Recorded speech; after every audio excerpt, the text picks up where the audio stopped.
9 minutes. जी sir, वाकिफ हूं। शुक्रिया सर,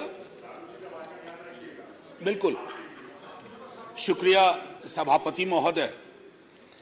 एक छोटी कहानी से शुरू करना चाहता हूं। हमारे विश्वविद्यालय में एक शिक्षक थे, वो कह रहे थे कि एक सेठ थे राजस्थान में, अचानक सांप सांप चिल्लाने लगे। तो लोग आए, बोले क्या हुआ? बोला देखो सांप अभी पेट पर से चल के चला गया। बोले काटा तो नहीं ना? बोला नहीं काटा नहीं, रास्ता देख गया है। So when I rise Professor, this is my court. Everyone in the house knows. Not of your university. Sir, ये तो मैंने कहा है. Sir, Go ahead. Sir, I would want all of you to give me uninterrupted time. I'll not speak anything which is going to prick you or disturb your rhythm. What I wanted to say, sir, असल में कई वर्ष पूर्व भी देखा इस देश में, आज भी देख रहे हैं। जब बहुत बड़ी सत्ता आती है ना, तो कई ख्यालात आते हैं। कुछ अच्छे होते हैं और कुछ लगता है जिसको हम कहते हैं लोएस्ट हैंगिंग फ्रूट। मैं और मेरी सीनियर कलीग जया जी, हम लोग बात कर रहे थे, इतने पावर का करोगे क्या? कम है क्या? इतने राज्यों में सरकार है, केंद्र में सरकार है, 303 का बहुमत है। उसके बावजूद अगर किसी निर्वाचित सरकार को लेकर के ये आपकी प्रणाली हो, कार्य प्रणाली हो, जहां की सुप्रीम को 11 मई को सुप्रीम कोर्ट का ऑब्जर्वेशन हुआ, मेरे कई कलीग कह चुके हैं। संभवतः हमारी सरकार ने सोचा होगा कि वेकेशन में जाने से पूर्व उनको कुछ ऐसा पकड़ा दो कि अवकाश में भी वो सोचते रहे इसके बारे में। तो उन्होंने 19 मई को ये ऑर्डिनेंस लेकर के आए। तो अब जजों का काम था कि इस पर लगातार सोचते रहे। सर, इससे पहले कि मोटा मोटी कुछ बिंदु पे मैं आऊं, मेरे कुछ साथी वो जिन्होंने लोकसभा में वोट किया है, most likely they will do the same here. हालांकि लोकसभा के बारे में मैं जिक्र नहीं करना चाहता था, माननीय सभापति महोदय, डाइवर्सिटी शब्द का आप बहुत जिक्र करते हैं, हम सब उसमें रिजॉइस करते हैं, हमारी प्राइड है वो। लेकिन एक मंत्री महोदया डाइवर्सिटी बोलते बोलते बोल गई कि इंडिया इज कॉम्प्लिकेटेड। सर, बचपन से लेके आज तक इंडिया कॉम्प्लिकेटेड नहीं लगा कभी। ये रिकॉर्ड में है पार्लियामेंट के, इसलिए मेरी चिंता है। इंडिया कॉम्प्लिकेटेड नहीं है सर, बड़ा सहज स्वभाव है इंडिया का, महासागर वाला है सर, सब कुछ समा जाता है, मजहब हो, धर्म हो, जाति हो, कौम हो, कोई हो। लेकिन इसको जब तालाब बनाने की आप कोशिश करते हैं तो महासागर तालाब नहीं बनना चाहता। सब फॉर ऑल दोज फ्रेंड्स, बड़ी अच्छी अच्छी बात कही, equi distance. Sir, equi distance का मतलब होता है न्यूट्रलिटी। जब चूहे की पूंछ पे हाथी का पांव पड़ा हो तो न्यूट्रलिटी उस चूहे से पूछिए कि उसको कैसा लग रहा है। तो मैं समझता हूं, इसलिए सर एक शेर अर्ज किया है, आज बड़े शेर पढ़े गए हैं, सुधांशु जी ने पढ़ा, तो मैं भी एक अर्ज करता हूं सर। ये पड़ोस के मुल्क से आया है। तुम तकल्लुफ को भी इखलास समझते हो फराज, तुम तकल्लुफ को भी इखलास मतलब ट्रू फ्रेंडशिप, तुम तकल्लुफ को भी इखलास समझते हो फराज। दोस्त होता नहीं है हर कोई हाथ मिलाने वाला, आपकी पेशे नजर है जी। तो मैं ये कहना चाह रहा था sir at a historical juncture, एक चीज और मुझे बड़ी अच्छी लगी उस दिन, हमारे माननीय गृह मंत्री जी ने जवाहरलाल नेहरू जी को कोट किया। एक पल को मुझको लगा कि इस शांतिवन में अस्थियां कसमसा गई होंगी। ये हुआ क्या? ये हुआ क्या? फिर अंबेडकर साहब को भी कोट किया, राजा जी को कोट किया, उन्होंने कन्हैयालाल मानिकलाल मुंशी को कोट नहीं किया, एचवी कामत को कोट नहीं किया, जो शायद ज्यादा उनके पक्ष में तर्क आ जाता।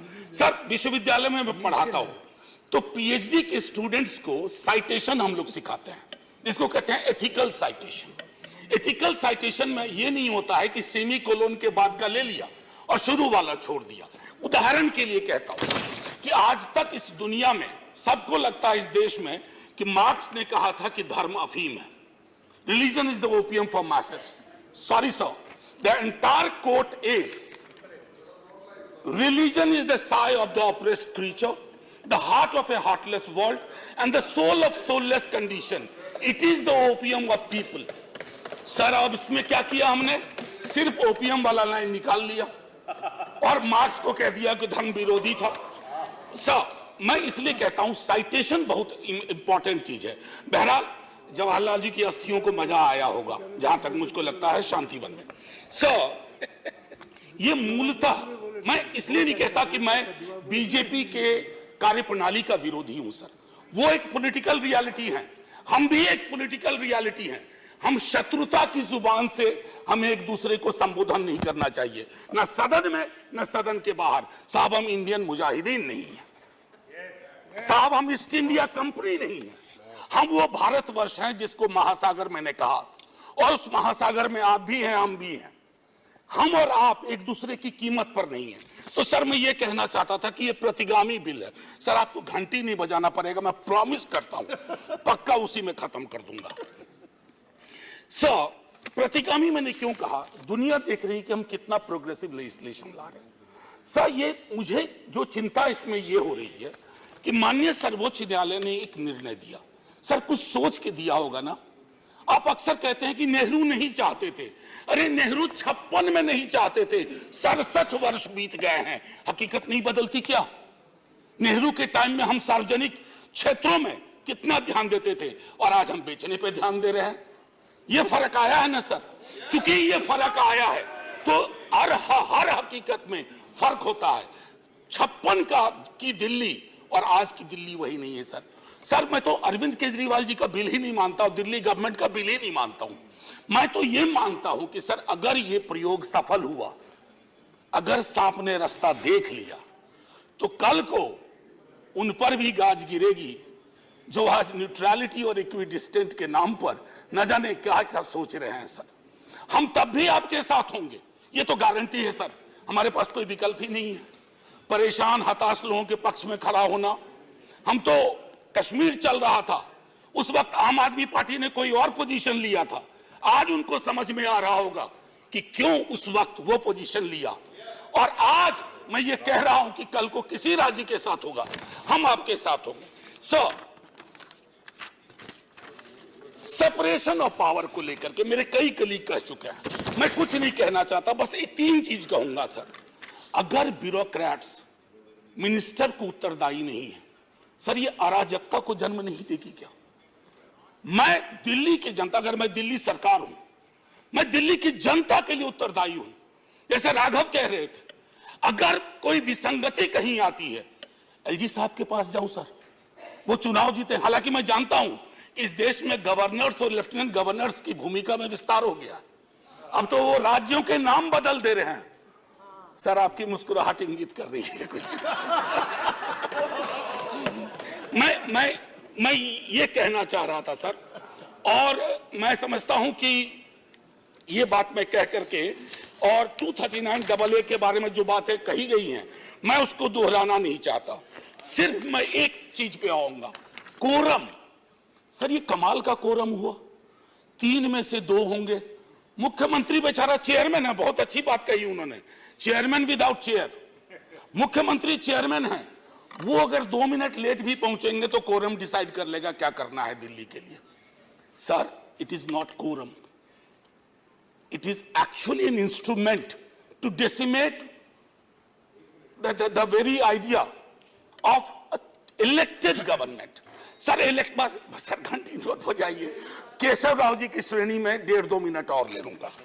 सर, एक सोल डिस्क्रिशन का मामला आया है, सोल डिस्क्रिशन, और ये मैं आग्रह करूंगा माननीय गृह मंत्री जी से, हमारी महामहिम राष्ट्रपति के लिए भी जो संदर्भ आते हैं ना, to aid and advice of the cabinet और द मिनिस्ट्री, सर उनका भी सोल डिस्क्रिशन नहीं होता है। ये तो एक तरह से मुझे सोललेस डिस्क्रिशन दिख रहा है, आत्मा विहीन डिस्क्रिशन। सर, ये उसमें नहीं फिट बैठता है। सर, एक और चीज, मैं अभी कल गूगल कर रहा था सर, फेडरलिज्म पर 2 बहुत महत्वपूर्ण कोट मिले इंटरेस्टिंग लोगों की, एक चंद्रबाबू नायडू जी का, एक नवीन पटनायक जी का।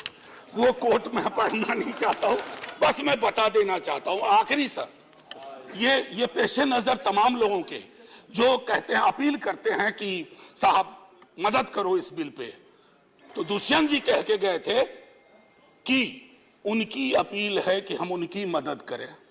चाकू की पसलियों से गुजारिश तो देखिए सर, ये चाकू पसलियों से कह रही है हमारी मदद करो सर, ये आसान मामला नहीं है। जय हिंद सर, जय Hind. Ilham Karim. Bigash is speaking, sir. Bigash, I was given the name. Bigash Bhattacharya. He is speaking for CPIM. CPI, for CPIM, Bigash Bhattacharya is speaking. I have given the name.